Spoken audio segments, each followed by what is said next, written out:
All right, back with another tabletop review, and this time I'm reviewing the Rack-It from Bandit Lures. This is one that I would say most of the time, if you're to go look at my rod locker, look at my deck while I'm out fishing, if I'm fishing with crankbaits, this is probably one of the baits that I'm going to have tied on. And I know I also reviewed the Vicious Fishing MC65 in my other video, and so I'll kind of talk about why I would use these lures versus the Vicious Fishing lures, because they have some little bit different applications. And then hopefully I'm going to get my boat back here in the next couple days, and I'll actually be able to review a couple more baits, but everything's pretty much locked up on the boat right now, so I kind of had to review what I had here.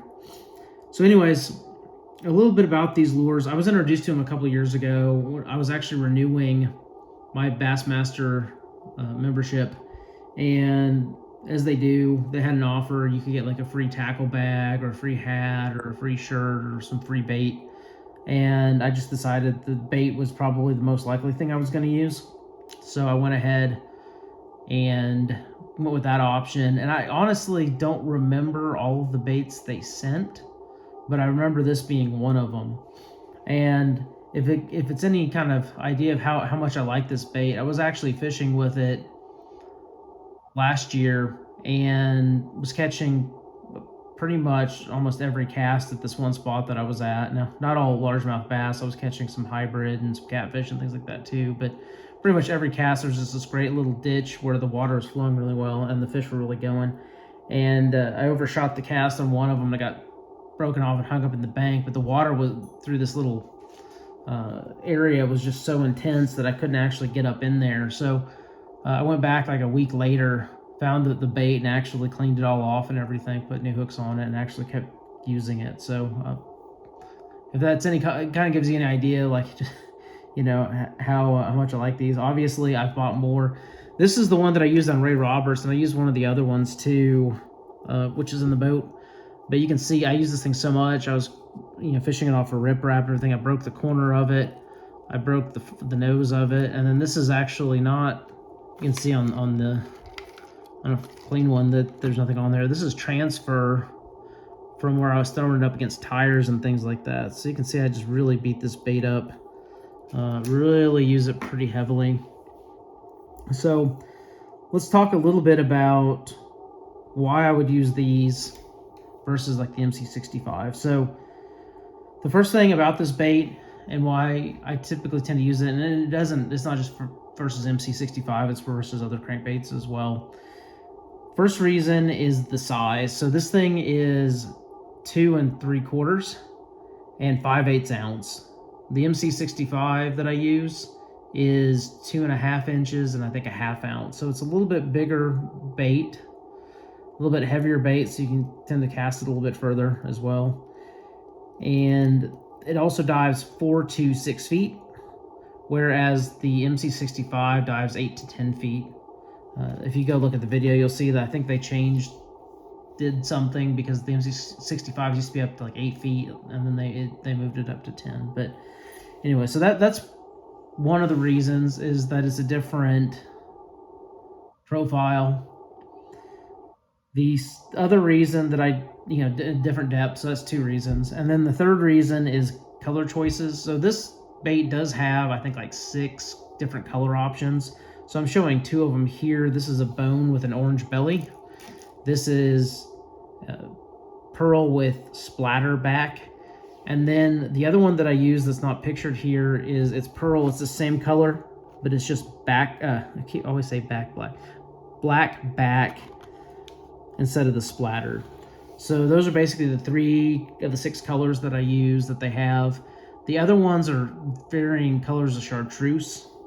So, and they might also have a Tennessee, actually I think they have 8 different colors now that I think about it. It doesn't matter, they have a lot of colors. They also have like a craw pattern. They also have a Tennessee shad color. But like I said, when I'm trying to imitate shad, I typically use these. And again, when comparing it to like the MC65 has a craw pattern that I like. It has a bluegill pattern that I like. They don't really have any patterns like this. So again, it's really just in terms of kind of matching the hatch or finding baits that match the forge and the lake. If I'm like on a shad heavy lake, then I'm gonna probably use one of these colors or patterns. So I think that really is it. The other thing I would say about these is they do have kind of an interesting knock. I'm gonna try to hold the hook so you can hear it. So it's a little bit different knock than some of the other baits, which sometimes can help. Sometimes I'll use like a silent crankbait as well if the, you know, flat side, fruit side, just depending on, you know, what the fish are targeting. So there's a lot of reasons to have some variety in your crankbaits, and like I said, mentioned earlier, depth, color selection, size. But that's one thing. The other thing that I do like about these, and also it's the same thing I actually kind of like about the MC65s as well, is they tend to have pretty decent consistent action. And I don't know if this will make sense to people unless they've ever felt it, but I like baits that I would consider heavier in the water. And what I mean by that is, you know, if I sit there and start cranking on one of these while it's in the water, it'll actually start bending my, you know, medium fast action rod over and things like that. I mean, it really displaces some water, and you can actually get a good feel for it when it's moving in the water. Some of the baits, I've had some other crankbaits that just, you know, when I'm working them, it's kind of hard to tell what they're doing, how they're moving in the water. And this one has a pretty decent wobble to it. It's not too much. I've had some baits where, you know, you can watch the line darts all over the place because that's just how erratic the action is on it.